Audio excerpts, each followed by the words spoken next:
the world is so divided. The world is so obsessed. The human world is so obsessed with breaking us apart and finding every difference. If it's big differences like God or no God or which God, or if it's small differences like what you wear or the color of your skin, or it's what you look like or what you eat, or any of those little things that might be in some ways big, but we use those things to divide each other.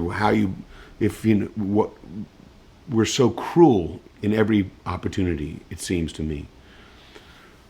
But we also are incredibly kind, and we also are so much alike. And then in her sculptures, that I see the dignity of and the kindness and the sort of the universality, the positions that so many of her pieces are in. You could go anywhere in the world, and there are people like that, doing this, doing this, doing this.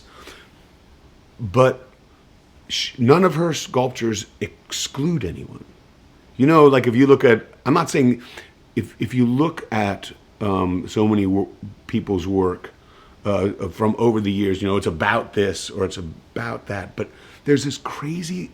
Her work looks like it belongs to everybody, and I know that the origins of a lot of it, come from Japan and her studying there, and how she makes them.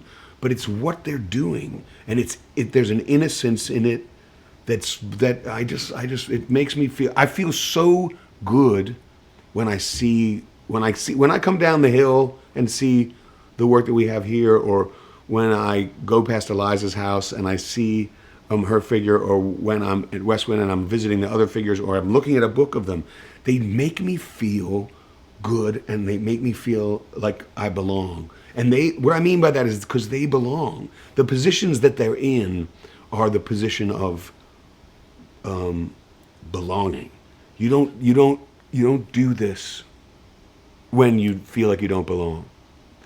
You don't sit, relax. You don't do that. We don't do that. We sit like this when we don't belong. When we feel judged, we look afraid.